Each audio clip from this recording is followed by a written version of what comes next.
로마서 2장 12절부터 16절까지 우리가 하나님에 의해서 의롭다 칭함을 받는 것, 너는 아무 죄가 없다, 죄가 없어서 죄가 없다는 게 아닙니다. 죄를 용서해 주신다, 그런 개념이지요.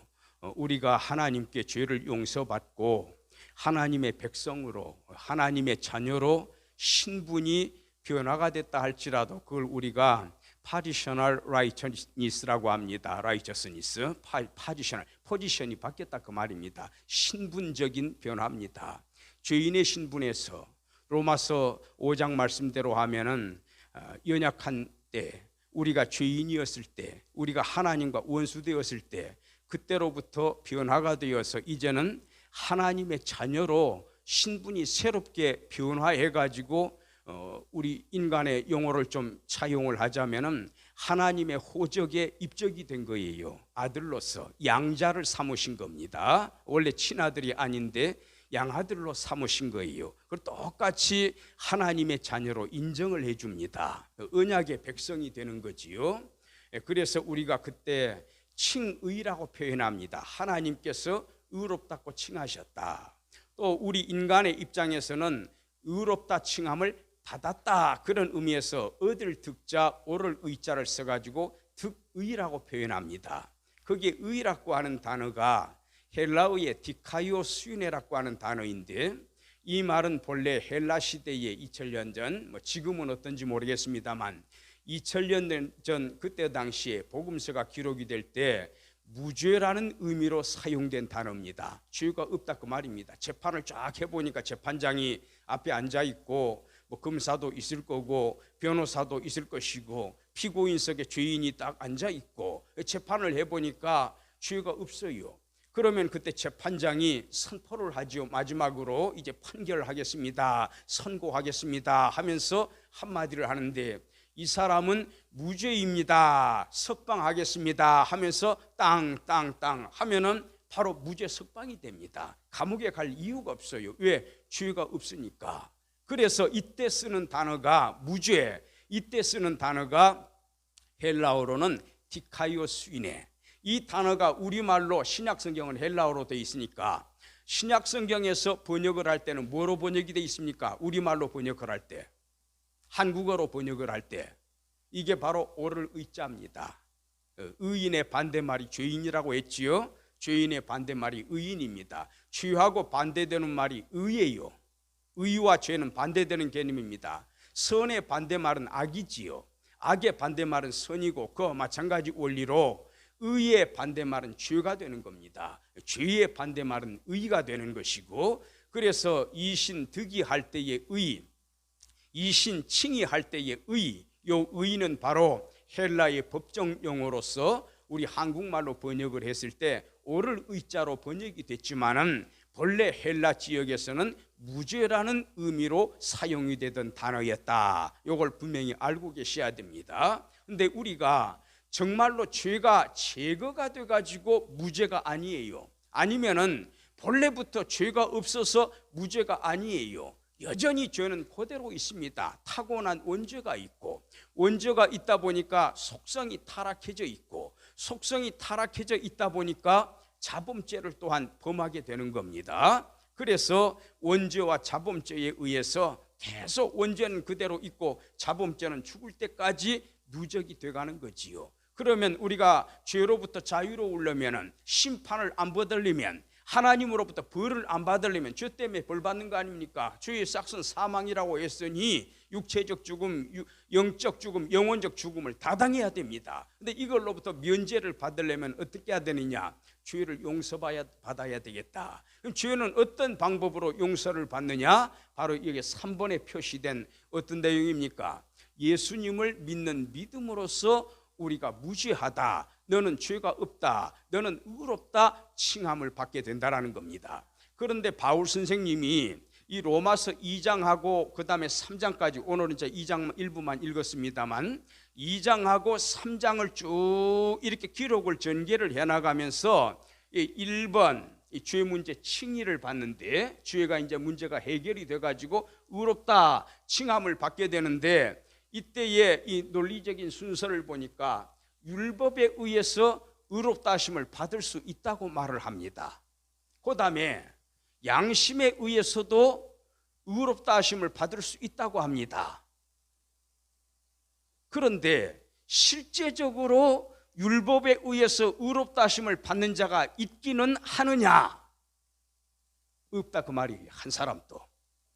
그 다음에 양심이 완전히 깨끗해가지고 그러면 하나님 앞에 무죄의 판정을 받게 되는데 실제로 이 세상 천지에 그런 사람이 있느냐 그 말입니다.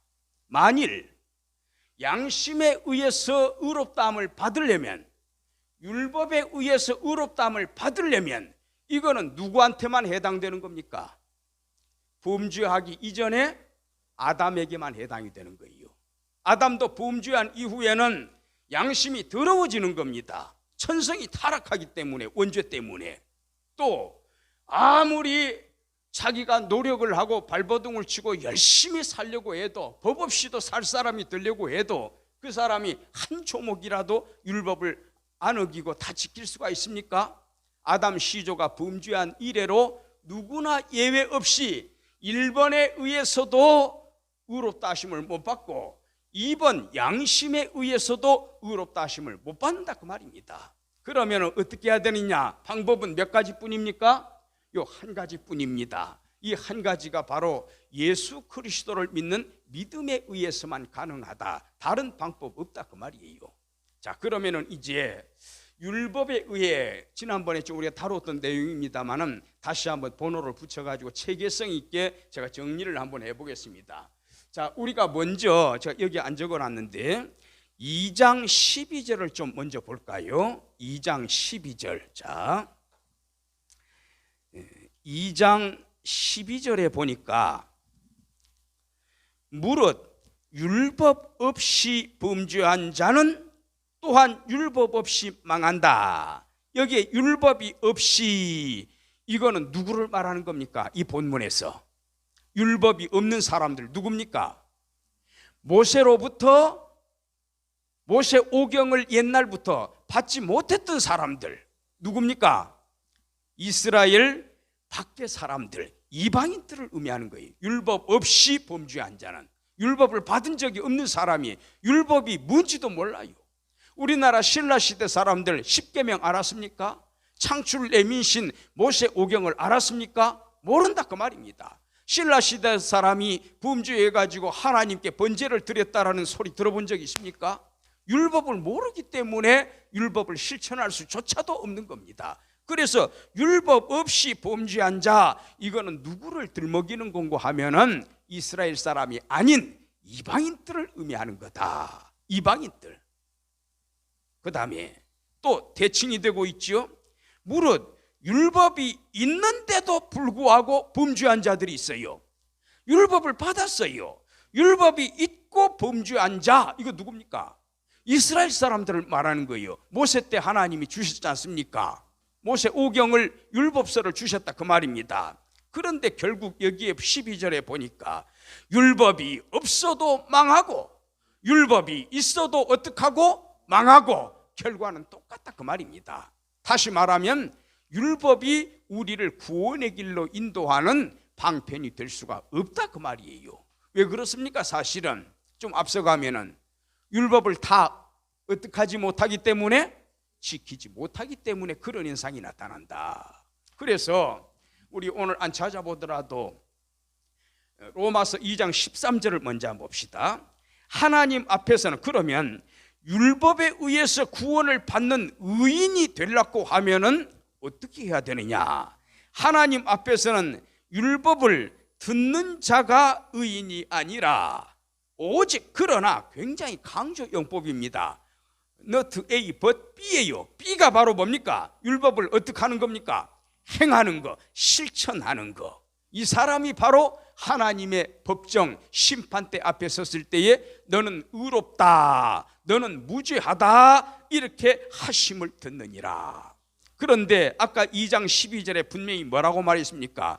율법이 있어도 어떡한다? 결과는 망하더라. 그래서 율법을 실천을 해야 되는데, 그러면 율법을 어느 정도로 실천을 해야 할까? 율법이 100가지가 있어요. 야고보서 2장 10절에 뭐라고 말했던가요? 우리 지난주에 한 주밖에 안 됐습니다. 지금 살인하지 말라 하고 명령하신 분이 누굽니까? 하나님이잖아요. 그런데 간음하지 말라 하고 명령하신 분은 또 누굽니까? 똑같은 하나님입니다. 똑같은 하나님께서 같은 입으로 살인하지 마라, 간음하지 말라 두 가지를 다 똑같은 분이 명령을 하셨습니다.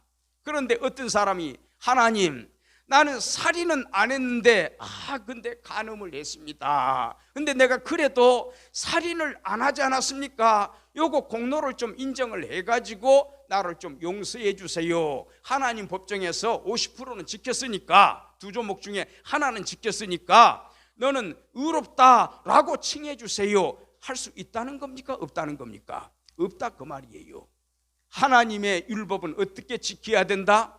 한 100가지를 100가지가 있는데 온 율법을 실천해 나아가다가 하나에 걸그쳐가지고 넘어져 버리면, 1%를 못 지키면 그 사람은 어떤 사람이다? 하나님 앞에 죄인이 된다. 야고보서 2장 10절을 전후해가지고 그런 내용이 기록되어 있지 않습니까? 그러니까 우리는 간음도 해서는 안 되고, 하나님 앞에서 인정받는 거룩한 사람이 되려면 간음을 해서도 안 되고, 뭐를 해서도 안 된다? 살인을 해서도 안 된다. 두 가지를 다 지켜야 된다 그 말입니다. 그게 온전한 의인이 될 수가 있다. 그런데 세상 천지에 그런 사람 있습니까? 없습니까? 없어요. 이스라엘 지역에서 태어나지 않은 사람 가운데, 이방인 가운데 그래도 뭡니까? 의인이라고 칭송을 받는 유명한 분들이 계십니다. 동양에서는 공자, 맹자, 순자 같은 사람들을 손에 꼽을 것이고, 또 헬라 지역에서는 소크라테스, 플라톤, 아리스토텔레스 같은 사람을 손가락에 꼽을 겁니다. 그런데 이런 분들이 일평생 죄를 하나도 안 범하고 사신 분들입니까? 아니다 그 말이에요. 하나님 앞에 누구나 다 죄인으로 드러난다. 이방인도 죄인으로 드러나고, 율법을 받았음에도 지키지 못했기 때문에 이스라엘 사람도 죄인으로 드러나게 되더라 그 말입니다. 그래서 1번 다시 유대인 쪽으로 가가지고 율법이 있는 사람들이에요. 이 사람들은 율법을 다 지켜야 의롭다 하심을 받습니다. 듣는 것으로 끝나지 않고 실제로 실천을 해야 의롭다함을 받습니다. 그런데 예수님의 동생 야고보 선생님이 쓴 이 야고보서에 보니까 율법을 지키되 어느 정도로 지켜야 하느니라? 온 율법을 다 지켜야 한다. 하나라도 걸그치면 안 된다 그 말입니다. 그래서 로마서 3장 20절, 제가 이 부분을 안 다뤄드렸어요. 3장 부분을. 그래서 제가 체계성 있게 다시 한번 정리해 봐야 되겠다. 3장 20절 한번 보십시다. 그러므로 율법의 행위로 그의 앞에서, 우리 하나님 앞에서 의롭다 하심을 받을 육체 인간, 그런 인간이 있다고 했습니까? 없다고 했습니까? 없다고 했다. 그래서 율법으로는 죄를 어떻게 된다? 깨닫게 된다. 어떤 사람이 하나님, 나 이런 계명도 지켰고 저런 계명도 지켰고 저런 계명도 지켰고, 오늘 아침에 설교하신 것처럼 어려서부터 내가 이 계명들을, 율법들을 다 지켰습니다 했는데 결정적으로 예수님이 딱 지적을 하잖아요. 내 마음속에 온전하게 욕심이 없느냐 그거 물어보잖아요. 그래서 뭐라고 질문하신 겁니까?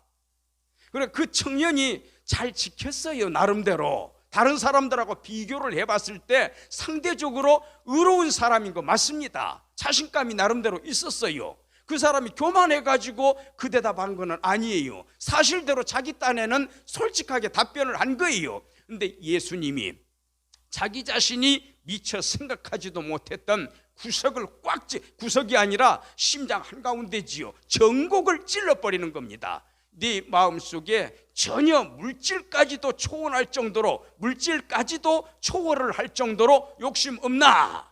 너 재산을 팔아가지고 이웃 사람들, 불우한 사람들 다 나눠주고 그 다음에 와서 나를 좇으라. 그때 그 청년이 얼굴 표정이 어땠습니까?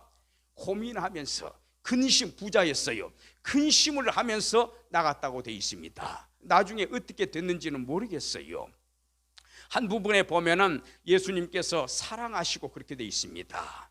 그 말씀을 듣고 나서 다른 복음서에는 보면은 그런 구절이 또 나와요. 그러니까 일말의 가능성은 있어 보인다. 저는 이제 또 그렇게도 생각을 하는데 정확한 건 하나님만 아십니다. 자, 그래서 자기 딴에는 다 지킨 것 같았는데 예수님이 그거 딱 지적하니까 고개를 푹 숙이잖아요. 맞거든요. 자기 양심이 고백을 하거든요. 그래서 여기 뭐라고 되어 있습니까? 율법으로는 죄를 어떻게 함이니라?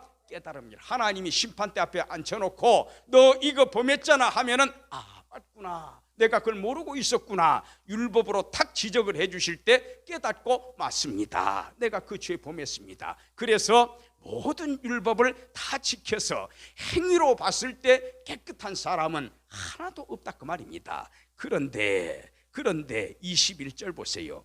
21절, 20절하고 21절은 절대적으로 연결을 시켜야 됩니다. 문맥선상에서 해석을 해야 됩니다.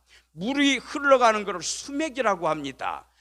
문장이, 글이 흘러가는 것을 뭐라고 합니까? 문맥이라고 합니다. 맥락이에요. 문장의 맥락, 글이 하나하나 이어져 가는 글자 하나, 접속사 하나, 문단 하나, 문장 하나, 장 하나. 이제는 율법 외에 그랬잖아요. 왜 율법 외입니까? 율법으로는 구원을 받을 자가 없기 때문에, 오히려 죄를 깨닫고 죄인으로 드러나기 때문에 안 된다 그 말이에요. 물론 아담 시조가 범죄를 안 했다면 그럴 리가 없지만 가정법을 제가 써보는 겁니다. 설명을 하기 위해서. 범죄를 안 했다면 율법 다 지킬 수 있어요. 이제는 율법 위에 하나님의 한 의가 나타났다. 그래서 하나님의 한 의는 뭡니까? 하나님께서 의롭게 행하신 거예요. 여기 자세하게 안 나오지만 구약 시대에 누구를 통해서 그걸 약속을 했습니까? 아직은 모형 단계, 아직은 그림자 단계입니다. 구약에는 율법에 나타났잖아요. 여기 21절 그 문장을 보고 답변하셔야 됩니다. 율법을 주셨잖아요. 구약 시대에. 예를 들어서 한 가지 단순한 예를 들어서 번제 제사 뭐 때문에 드립니까? 헌신의 차원도 있지만 또 한 가지 죄 문제 해결하는 거잖아요. 나 대신에, 아직 메시아가 안 왔습니다, 나 대신에 누가 죽어나가는 겁니까? 소, 양, 염소, 가난한 사람은 집비둘기 새끼. 그래서 율법에 그게 나타나 있잖아요. 희년이 되면은 종들 어떡합니까? 안식년하고 다 풀어주잖아요. 이게 바로 예수 그리스도를 통해서 장차 자유를 얻게 될 것이다. 이 사회법을 통해서도 알려주셨잖아요. 하나님께서 율법 가운데 예수님이 예언이 되어 있습니다. 출애굽 홍해를 걷는 것도 무슨 의미입니까? 바로 모세 시대에 에집트, 너희가 노비살이를 하던 에집트에서 해방이 돼가지고 젖과 꿀이 흐르는 가나안 땅에 들어가서 자유인으로 살게 된다. 그와 똑같은 원리로 이제는 사망으로부터, 심판으로부터, 죄로부터 구원받아서 자유에 이르게 날 날이 있을 것이다. 그때가 언제입니까? 예수 그리스도께서 대속의 속죄를 행하실 때에. 그 그림자예요. 홍해를 건너는 것도. 그래서 고린도전서 10장으로 기억합니다마는 모세가 이스라엘 백성들을 이끌고 홍해를 건넌 것을 무엇에 비유하고 있지요? 세례에다가 비유를 하고 있잖아요. 죄 씻음 아닙니까? 세례가 씻을 세자 예도래자 바프티즘 아닙니까? 그래서 모세에게 속하여 바다와 구름 아래에서 세례를 받고 그렇게 돼 있잖아요. 그러니까 홍해를 걷는 것은 무엇을 예표하는 겁니까? 예수 그리스도에 의해서 이와 같이 해방을 얻으리라, 자유를 얻으리라, 그런 예표가 되는 거예요. 바벨론 포로살이에서 해방되는 것도 뭐를 예표하는 겁니까?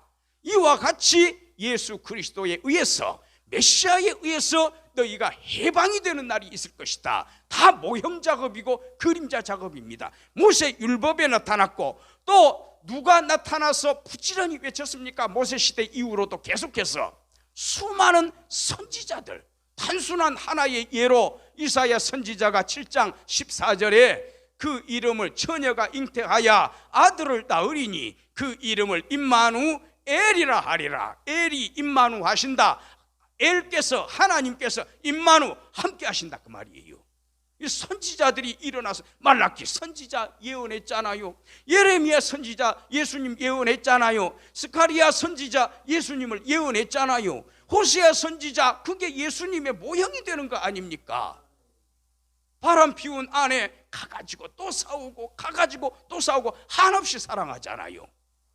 대가를 치르고. 자, 그래서 구약시대에 뭐로 예언이 됐다? 율법에 의해. 구약시대에서 미리 보여줬어요. 율법과 선지자들. 여기에 율법은 모세 오경을 말하는 겁니다. 모세 율법서하고 그 이후에 수많이 일어난 선지자들을 통해서 증거했다 하나님께서. 근데 나중에 뚜껑 열고 보니까 성취가 됐습니까? 안 됐습니까? 됐잖아요. 그분이 누굽니까? 예수님이잖아요. 자, 22절에 바로 나오네요. 곧 다시 말하자면 in other words, namely 어떻게 해도 좋겠어요. 곧 예수 그리스도를 어떻게 함으로? 믿음으로. 나를 대신해서 죽으신 예수님을 믿음으로 말미암아 뭐가 미친다? 뒷부분에 하나님의 의가 미친다. 하나님의 의는 뭡니까? 너는 무죄하다라고 선포하는 것이 임한다 그 말이에요. 이해가 되셨습니까? 하나님의 의가 바로 이런 식으로 나타났다. 하나님은 예수 그리스도의 죽으심을 통해서 자기 자신의 공의로운 속성이 만족이 되는 겁니다. 충분하다. 내 죽음으로 충분하다. 저 사람이 너 믿으면 너를 용서할 것이다. 하나님의 약속입니다. 이게 바로 뭡니까? 신약이에요. 새로운 신자 약속할 약자. 신약 성경에서 그걸 말하고 있지 않습니까? 신약 성경의 요절이 뭡니까? 핵심이 뭡니까? 예수 믿는 믿음으로 구원받는다 아닙니까? 이게 신약이에요. 구약은 예언이에요. 그림자예요. 모형이에요. 신약에서 이게 성취가 되는 거예요. 자, 그래서 여기 보니까 유대인들이 율법을 받았어요, 모세한테. 그런데 율법을 지켜야 의인이로 돼. 얼마만큼 지켜라? 100% 다 지켜라. 그런데 실제로 그런 사람이 있습니까? 없습니까? 없더라. 율법에 의해서는 의롭다 하심을 받을 육체가, 그게 육체 사룩스는 인간 존재를 말하는 겁니다. 인간의 타락성을 설명하고 있는 거예요. 그럴 육체가 없더라. 그래서 결과는 뭡니까? 율법을 받았지만은 이스라엘 사람들이 율법에 의해서는 칭의가 어떻게 하더라? 불가능하더라 그 말입니다. 그 다음에 또 한 가지 생각을 해봐야 되겠지요. 이번에는 누구겠습니까? 율법을 안 받은 사람들, 신라시대, 고려시대 다 해당이 되겠습니다. 이스라엘 외에 다른 나라는 다 거기에 해당이 되는 거예요. 그러면 의대를 보시는 거 하면은 2장으로 다시 돌아가 가지고 14절. 그러니까 지금 13절은 어느 나라 사람? 이스라엘 사람. 14절에서 16절은 어느 나라 사람? 이방인. 자, 14절 봅시다. 율법이 없는 이방인 바로 나오잖아요. 그냥 모세한테 율법 받은 적 없어요. 율법이 뭔지도 몰라요. 이 사람들은 본성으로라는 것은 무슨 말입니까? 하나님의 형상이 어떻게 하고 있습니까?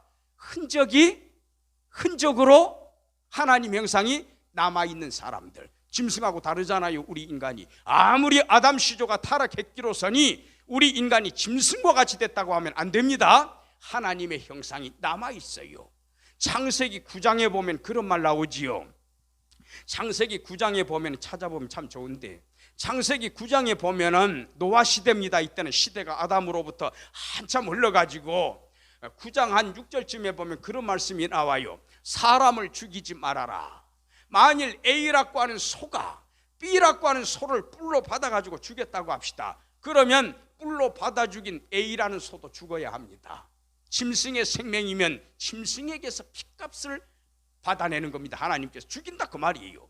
그 다음에 똑같은 원리로 A라고 하는 사람이 B라는 사람을 죽였어요. 뭐 칼로 찔렀든 뭐 어떻게 했든 죽였어요.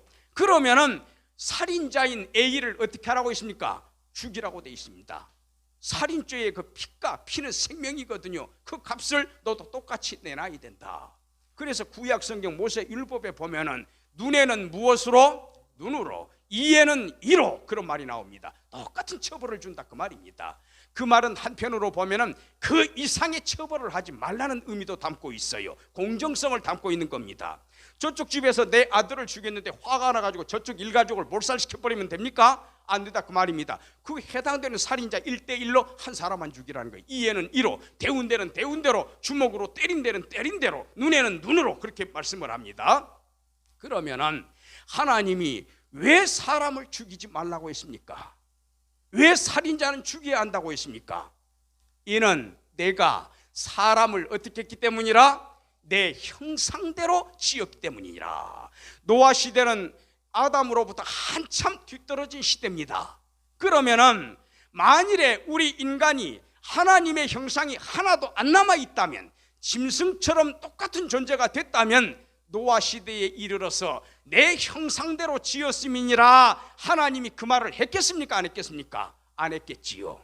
다시 말하면 하나님께서 내 형상대로 지음을 받은 인간을 함부로 손대지 마라 하는 것은 하나님의 형상이 노아 시대에도 인간에게 있다는 거예요? 없다는 거예요? 있다는 겁니다. 그러나 원죄로 인해서 많이 훼손이 돼가지고 어느 정도로만 남아있다? 흔적 정도로만 남아있다. 야고보 선생님도 말씀을 합니다. 사람에게 입이 몇 개입니까? 한 사람에게 입이 한 개지요. 저는 입 2개 있다는 사람 못 들어봤습니다. 입이 한 개인데 똑같은 하나의 입으로 예배당에 앉아가지고는 하나님을 찬송을 하고, 똑같은 입으로 이웃 사람에 대해서 뭐 합니까? 또 다른 때 화가 나면은 저주를 하더라 그 말입니다. 어떻게 한 입을 가지고 하나님도 찬송하고 저주도 쏟아져 나오느냐? 우물이 하나가 있는데 우물에서 단물도 내고 쓴물도 낼 수가 있겠느냐 그 말입니다. 그래서 이웃을 저주하지 마라. 왜 그랬습니까? 하나님의 형상대로 지음을 받았기 때문이다. 이해가 되십니까? 우리 그러면은 로마서 덮지 마시고 야고보서만 잠깐 보십시다. 야고보서 3장 한번 보세요. 그 말 조심해라. 많이들 선생이 되려고 하지 마라. 그 장이 되겠습니다. 계속 그 말 한마디 조심해라. 그거를 강조하는 과정에서 3장 9절을 보세요. 이것으로 우리가, 여기 이것은 8절에 보니까 혀입니다. 혀. 제가 입이라고 표현했지만 그 말이 그 말이지요. 혀는 능히 길들일 사람 없다. 9절 10절 한 입으로 9절 이것으로 그 한 혀로 우리가 주 아버지를 찬송도 하고, 이것으로 하나님의 형상대로 지음을 받은 사람을 어떻게 한다? 저주한다. 이게 사람 앞에 뭐가 수식이 되어 있습니까? 하나님의 형상대로 지음을 받았다. 형제들아 이것이 마땅치 아니하니라. 셈이 우물을 말합니다. 셈이 한 구멍으로 어찌 단물하고 쓴물을 동시에 내겠느냐. 그리고 무화과 나무, 감람나무 열매 이렇게 나옵니다. 원리대로 된다, 순리대로 된다 그 말입니다. 그래서 사람을 함부로 저주하거나 또 사람을 함부로 해치거나 하는 것은 절대로 하나님께서 금하신다. 왜 금하십니까? 하나님의 형상대로 지음을 받았기 때문에. 사람을 저주하면은 수평적인 관계만 문제가 되는 것이 아니라 어떤 관계의 문제가, 사람을 하나님 당신께서 만드셨잖아요. 자기 형상대로. 수직적인 관계에도 문제가 생기게 됩니다. 우리 인간 세계는 흔히 그렇더라고요. 요즘 보험제도가 워낙 발달이 돼 있어가지고, 옛날에는 또 그런 적도 있습니다. 이쪽 집에서 저쪽 사람을 누구를 죽이잖아요. 이쪽 집은 부자입니다. 피해자는 가난한 사람입니다. 손에다가 돈 쥐어주면서 없던 일로 하자. 옛날에는 법이 좀 그랬던 시절에는 무마가 되기도 했습니다. 사형당할 사람 1년 징역만 살아도 되는 그 시절이 있었습니다. 그런데 수평적인 관계는 해결이 됐어요. 그 돈 받고 내가 무마시킬게요. 더 이상 문제 제기하지 않을게요. 근데 딱 하늘에서 내려다보시는 분이 계십니다. 누굽니까? 하나님입니다. 하나님이 뭐라고 말씀합니까? 그래, 내 이웃하고 타협이 됐느냐, 협상이 됐느냐? 그런데 너 나하고는 어떡할래? 네가 죽인 그 사람, 내가 내 형상대로 지은 사람이야. 그럼 그 사람을 죽였다는 것은 하나님의 형상대로 지음을 받은 사람을 죽인 것이니 너 하나님을 모독한 게 아니냐 그 말이에요. 하나님을 멸시한 게 아니냐 그 말입니다. 그래서 우리 기독교 윤리는 수평적인 관계, 이웃사랑 아닙니까? 또 무슨 관계입니까? 하나님과의 관계, 수직적인 윤리. 이 두 가지가 성립이 됩니다. 일반 대한민국 헌법하고 달라요. 하나님의 법은 너무너무 고등한 거예요. 근데 그 하나님의 법이 멸시를 당하고 있지요. 무엇에 의해서? 세상법에 의해서. 하나님이 곧 다 심판하실 거예요. 자, 지금 그리고 이제 양심적으로 한번 보십시다. 2장 다시 14절. 율법이 없어도 율법 안 받은 사람, 이방인들, 자기가 자기에게 율법이 되나니. 왜 이런 일이 가능하지요? 율법 안 받았는데도 율법을 알아요. 하나님이 누군지도 모르고 하나님이 모세를 통해서 이스라엘에는 주셨다더라, 이거 전혀 몰라도 신라시대 사람들이 그거 몰랐잖아요. 근데 하나님의 율법을 안 받은 신라시대 사람들도 부모를 공경하지 않으면 뭐인 줄 압니까? 죄인 줄 알아요. 사람 죽이면 죄인 줄 알아요. 남의 집 담 넘어가서 물건 훔쳐오면 죄인 줄 알아요. 뭐가 있기 때문입니까? 양심이 있기 때문입니다. 그러면 왜 우리 인간에게는 양심이 있습니까? 막 가슴 치잖아요. 나중에 죄범하고. 왜 양심이 있다는 겁니까? 제가 쉽게 좀 설명했지 않습니까? 하나님의 형상이 남아있기 때문에 가능한 거예요. 그러나 하나님의 형상이 만일 전혀 소실이 안 됐다면, 아담 이전의 범죄 상황이라면 남의 집 안 넘어가요. 배고파도. 사람 함부로 안 때려요. 죽이지 않아요.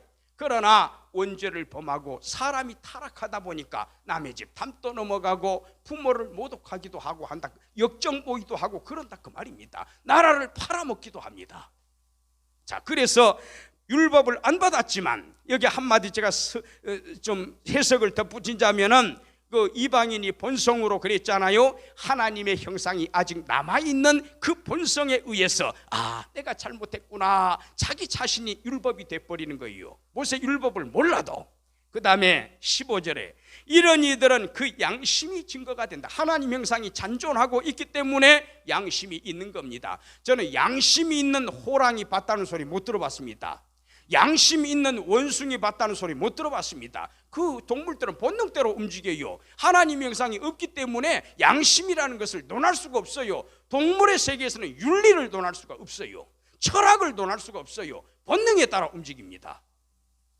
양심이 증거가 돼요. 그 생각들이, 아이고 내가 어제 어머니한테 이렇게 대들었구나, 또 내 동생한테 너무 박하게 되었구나, 그 생각들이 서로 송사, 자기가 자기 자신을 고발하는 거죠. 자기가 자기 자신을 법정에다 세우는 거지요. 그래서 가슴을 치고 통곡을 하는 거죠. 때로는 변명도 해요. 내가 그때 호주머니에 돈이 없어서 그 거린을 구제하지 못했던 거야, 변명도 하고. 그 마음의 카르디아, 심장입니다. 심장에 새긴 율법의 행위를 나타내느니라. 모세로부터 율법 받은 적이 없어도 살인죄 범하면 죄인 줄 알아요. 부모 공경 안 하면 죄인 줄 알아요. 남의 거 훔치면 죄인 줄 알아요. 자기 자신의 행위를 양심이 있어서 양심 그 자체가 율법이 되는 겁니다.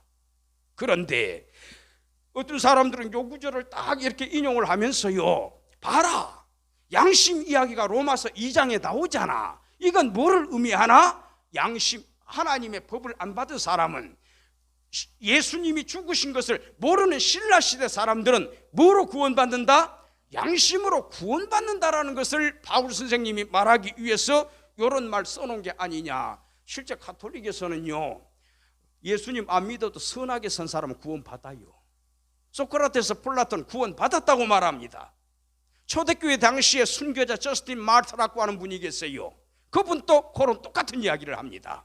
오히려 철학을 가리켜서 이스라엘로 표현을 하자면 구약시대의 몽학선생하고 같다고 표현합니다. 이방인들도 구원이 있다라는 거예요. 근데 이게, 이 양심이 구원해 준다고 지금 선포하고 있습니까? 저는 뒤에 아무리 로마서 끝까지 다 읽어봐도 이 양심에 의해서 율법을 모르는 사람, 예수님 몰랐던 사람도 양심에 의해서 구원받는다는 내용을 한마디도 저는 발견을 하지 못했습니다. 저한테 가져와 보세요. 제가 집 한 채 사드릴게요.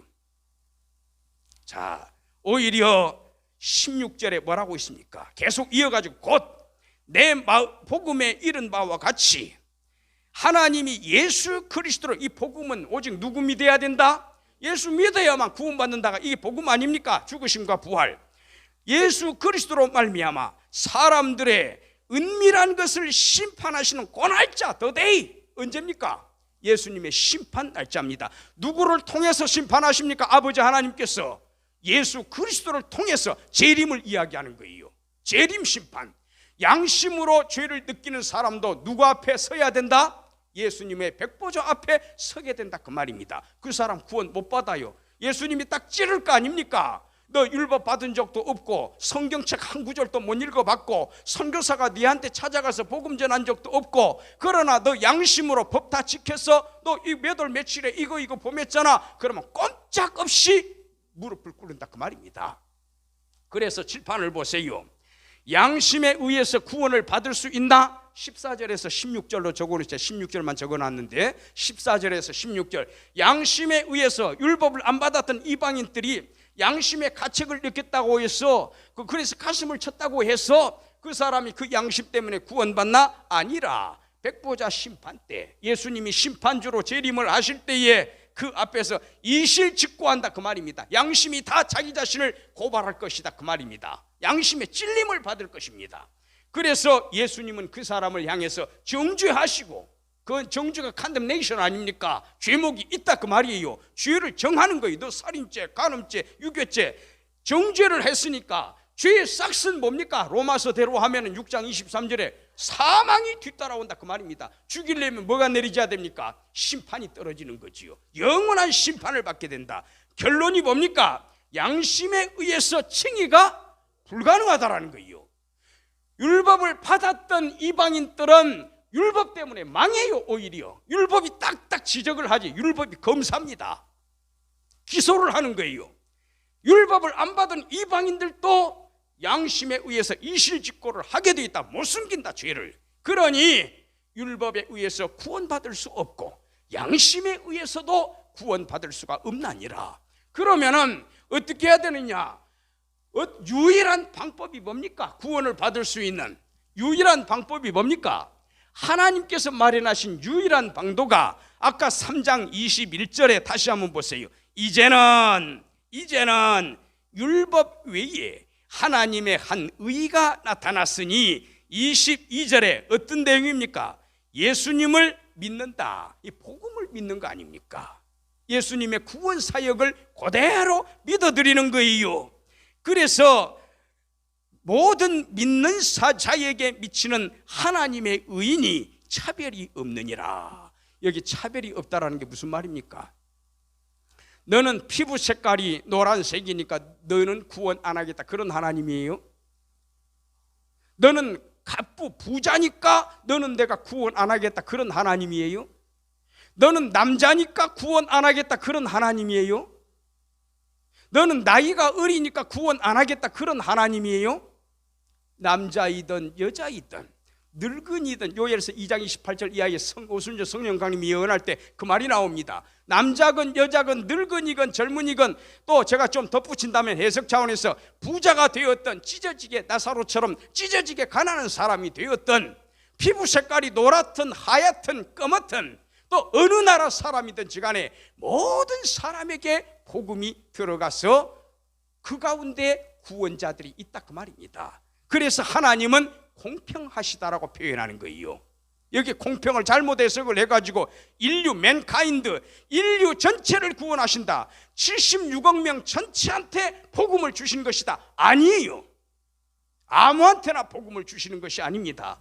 그 복음은 하나님께서 우리를 구원하실 때는요, 성부 하나님의 사역이 있고 성자 하나님의 사역이 있고, 사역은 일한다 그 말입니다. 성령 하나님의 사역이 있습니다.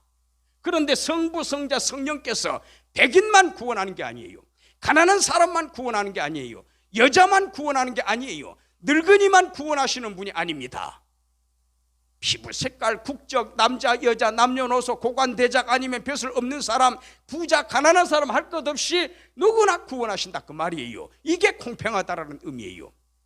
그러면 성부 하나님이 무슨 일을 하셨습니까? 요거만 하고 얼른 마칠게요. 요거는 옛날에 제가 설명을 한 적이 있기 때문에 간단하게 들어도 됩니다. 에베소, 자 고린도전후 갈라디아 에베소 1장 한번 보세요. 에베소 1장 3절에 에베소서 1장 3절에 거기 보면은 찬송하리로다. 하나님 곧 그분이 누구시냐? 우리 주 예수 그리스도의 아버지. 신학 용어로 말하면 누굽니까? 삼위일체 가운데 성부 하나님이 되겠습니다. 아버지. 이 아버지께서 그리스도 안에서 4절에 보세요. 언제 우리를 선택을 하셨다? 창세 전에 선택을 하셨다. 5절에 우리를 어떻게 하셨다? 예정하셨다. 구원자로. 여기에 우리는 바로 이 편지를 받아들고 읽는 신자들입니다. 에베소 교인들이에요. 우리 신자들 사람들을 예정을 했다 그 말입니다. 선택을 했다고 하는 것은 100% 선택을 말하는 거 아니에요. 어떤 사람은 선택을 안 받는 사람도 있다 그 말입니다. 그래서 이중 예정이라고 합니다. 선택된 사람하고 유기된 사람, 일렉션하고 어벤던먼트 양쪽으로 나눠 놓는 거예요. 그래서 이중 예정입니다. 더블 프리데스티네리언이즘. 더블 이중으로 프리 사전에 PRE 이전에 뭐뭐 이전에 창세 전에 데스티네이션 운명이 결정이 됐다 그 말입니다. 구원 받을 자냐 못 받을 자냐가 결정이 됐다. 그러면 하나님 아버지께서 선택하신 것만으로 우리가 구원을 받습니까? 구원이 완성이 됐습니까? 아니에요. 하나님 아버지가 선택을 해놓고 보니 무슨 문제가 있습니까? 죄 문제 있잖아요. 당장 요거를 해결을 해야 의롭다 칭할 수가 있지 않습니까? 그 일을 누가 담당했습니까? 7절에 바로 성자 하나님께서 인간의 몸으로 오신 거지요. 그의 피로 말미암아 그랬잖아요. 우리를 대신해서 죽으셨다 그 말입니다. 구속 곧 죄 용서할 사자 죄 사함을 얻었다. 요 작업은 이 사역은 예수님이 하신 일입니다. 그 다음에 성부 하나님이 선택을 하시고 예수님이 대신 죽으셨다고 해서 구원이 완성이 됐나요? 그거 아니에요. 무슨 문제가 남아 있습니까? 칠판에 그 구원을 어떻게 해야 됩니까? 어플리케이션이 들어가야 될 거 아니에요. 적용을 해야 된다 그 말입니다. 성령께서는 그래서 누구를 찾아갑니까? 하나님 아버지께서 창세전에 선택한 사람에게 찾아가셔서 감동 감화를 주시는 거예요. 예수님을 믿도록. 그래서 3자 1장 13절에 뭐라고 되어 있습니까? 구원의 복음을 듣고 성령께서 믿어 성령께서 어떻게 해버렸다? 13절 끝부분에 인치심 도장을 찍어버렸다 그 말입니다. 도장을 찍었다라는 것은 무슨 의미입니까? 14절에 보증이지요. 보증. 내가 보증한다. 여호와의 말이니라. 그건 빼도 박도 못해요. 취소 못해요. 성령께서 도장 찍어놓으면 누가 그 도장을 지울 수가 있습니까? 취소할 수가 있습니까? 어버리시먼트가 안 된다 그 말이에요. 그러면 여기에 보증은 보증이로되 어떤 보증입니까? 기업의 보증이 되신다. 이 기업은 뭐를 말하는 겁니까? 하늘의 기업과 땅의 기업을 의미하는 겁니다. 일단 뭐가 되어야 기업을 이어받습니까? 아버지로부터 아들이 돼야 됩니다. 종한테 재산을 상속해주는 아버지 없어요. 종이라 하더라도 믿음직한 종이라 하더라도 아들이 없을 때 양자로 삼아서 재산을 물려주는 겁니다. 왜 우리가 아브라함을 가리켜서 믿음의 조상이라고 합니까? 아브라함을 열국의 아버지 아브라함이라고 했습니까? 왜 그렇습니까? 아브라함이 누리던 복락을 우리도 그대로 받아 누리기 때문에 아버지가 받아 누리는 복락을 아들도 받아 누리잖아요. 그래서 아브라함과 피 한 방울 안 섞였지만 아브라함과 우리는 부자지간이 되는 겁니다. 하나님을 왜 갈라디아 4장 6절에 아빠 아버지라고 부른다고 했습니까? 왜 그렇습니까? 자, 우리 갈라디아 3 보세요. 안 되겠다. 갈라디아 3장 대답이 시원시원하게 나와버리면 제가 찾을 필요가 없는데, 자 갈라디아서 3장 7절 보세요. 믿음으로 말미암은 자들은 아브라함의 누구인 줄 알지어다? 아들인 줄 알지어다. 옛날 번역이 100번 좋다고 내가 그랬죠. 이 아들이라고 번역을 해도 되는 옛날 번역이 실제로 아들로 돼 있어요. 디센던트 뭐 자손으로 번역을 해도 좋은데 자손이나 아들이나 같은 단어입니다. 헬라어에는 아브라함의 아들인 줄 알지어다. 그러면 왜 아들이라고 칭하나요? 29절 보세요. 3장. 이 갈라디아서 굉장히 중요합니다. 이 교리 서신이에요. 교리를 바르게 알아야 돼요. 칭의 교리를. 너희가 그리스도께 속한 자면, 즉 예수님을 믿는 자라면 곧 아브라함의 누구다? 자손이다. 아브라함의 아들이다. 왜 아들 자손이라는 단어를 쓴 겁니까? 뒤에 이유가 나오지 않습니까? 예, 유업을 이을 자니라. 아버지가 돌아가시면서 자식한테 다 고스란히 넘겨주잖아요. 종한테는 안 넘겨줘요. 너희가 이제는 더 이상 종이 아니고 아들이다, 그 말이에요. 아브라함이 누렸던 복락, 아버지가 누렸던 복락을 자식이 똑같이 받아 누리는 것처럼 아브라함의 복락을 너희가 또한 받아 누리느니라. 그 다음에 갈라디아 4장 6절에 보면은 성령께서 아들의 영을 우리 마음 가운데 보내사, 성령을 보내사 누구라고 하십니까? 아빠, 아버지라고 부르겠다. 왜 여기 하필이면 하나님을 우리가 호칭할 때 주님 그래도 되고, 창조주시여 그래도 되고, 나의 왕이시여 그래도 됩니다. 다 통해요. 나의 목자시여 그래도 됩니다. 그런데 왜 하고 많은 단어 중에 하나님을 아버지라고 하고 나는 아들이라고 칭한 겁니까? 7절에 보세요. 이후로는 뭐가 아니다? 종이 아니다, 아들이다. 왜 아들이라는 말을 쓴 겁니까? 뭘 이을 자니라? 유업을 이을 자니라. 누구께서 주시는, 하나님께서 주시는 유업을 우리가 이어받는다. 그래서 하나님은 아버지고 우리는 유업을 이어받는 자식이 된다, 그 말이에요. 물론 아브라함을 영적인 믿음의 조상 그런 의미에서 아버지라고 부른다, 맞습니다. 그 내용 자체가 맞아요. 그런데 한 가지 또 놓쳐서는 안 될 게 뭐냐, 요 갈라디아서를 통해서 우리 바울 선생님이 증거를 하신 것처럼 아들이라고, 아버지 아들 할 때 아들이라고 하는 단어 속에는 어떤 의미가 함축이 돼 있다? 유업을 이어받을 자. 이 유업, 이 기업을 너는 이어받을 자야 하고 아까 에베소서 1장 13절에 도장을 꽉 찍어줘서 보증을 해주신 분이 누구시다? 좀 전에 공부했잖아요. 그분이 누구시다? 성령이시다. 지금 그거 공부하려고 지금 갈라디아서로 지금 온 겁니다, 에베소서에서.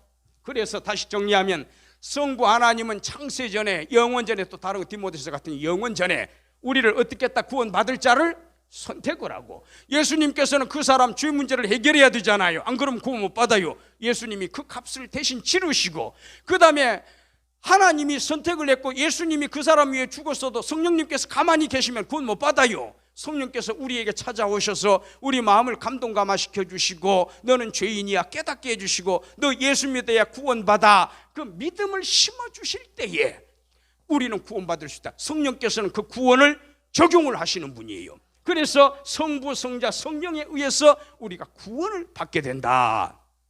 그래서 다시 이제 정리하면은, 율법을 받은 유대인들은 율법 다 지켰나요? 절대 못 지켜요. 원죄가 있기 때문에 율법으로 구원 못 받아요. 그 다음에 율법을 전혀 받지 못한 이방인들, 이스라엘 외의 사람들은 구원받나? 이 사람은 나름대로 호소할 수 있는 게 양심 부분이 되겠습니다. 그러나 양심에 의해서 구원받을 자가 있느냐? 다 예수님이 백보자 심판 때 지적을 딱딱 하면은요, 맞습니다, 맞습니다, 제가 죄인입니다, 저는 죽을 죄인입니다, 이실직고 하고 고백을 하게 돼 있어요. 그러니 유대인은 율법 받았다 해도 율법 가지고 안 돼. 이방인들은 율법을 못 받았는데 양심의 호소를 할 수 있겠지만 양심으로도 구원을 받지 못해. 그러면 딱 한 가지 유일한 방법밖에 없다. 하나님이 이 외에 다른 한 의를, 방도를 마련을 했다. 그게 바로 뭐냐? 예수 믿는 믿음에 의해서 의롭다 칭함을 받는 것이 가능하다. 그러나 이러한 복을 모두가 다 누리는 것이냐? 그게 아니라 성부 하나님께서 선택을 해주셔야 되고, 성자 하나님께서 인간의 몸을 입고 오셔서 대신 죽으셔야 되고, 성령 하나님께서 적용을 해주셔야 됩니다. 그러니 인간의 양심이나 노력이나 뭐 업적이나 공로로 구원받는 것이 아니라 전적으로 누구 은혜입니까? 삼위일체 하나님의 은혜다, 그 말이에요. 그래 에베소서 2장 8절에 구원과 믿음은 뭐라고 있습니까? 하나님께서 주시는 선물이라고 되어 있지 않습니까? 구원은 은혜고 선물이다라고 표현을 되어 있지 않습니까? 은혜와 선물은 공짜로 주는 겁니다. 인간의 어떤 것을 보고 보상해 주는 차원이 아니에요. 그저 베푸시는 것. 하나님이 전적으로 은혜를 베푸셔서 우리를 구원하시는 것이다. 그래서 이제 혹시라도 주변에서도 이런 이야기로 전도를 할 때 이거 틀림없이 이야기하거든요. 이 사람아, 나 법 없이도 살아, 나 죄 지은 적 없어, 당신이나 잘 믿고 잘 살아, 왜 내가 죄인이야, 막 그런 틀림없이 있어요. 그럴 때 좋은 말로 감정 상하지 말고 좋은 말로 요거 한두 번씩 이야기하고 또 한꺼번에 집중적으로 그냥 뭡니까 뿌리를 뽑으려고 하지 말고 한 달 뒤에 또 만났을 때 이 사람아 그 이야기 또 한번 잠깐 해보세요 하면은요 정말로 그 사람이 선택받은 사람이라면은 성령께서 감동을 줍니다. 처음에 전했을 때 바로 성령께서 감동 주느냐? 물론 그런 경우 저 체험을 해봤습니다. 그런 경우도 있지만 대체적으로 보면은 몇 번 만나야 돼요. 예수님도 보세요. 베드로, 이하, 요한, 야고보 이런 양반들 처음 만났을 때 제자가 되라 그랬습니까?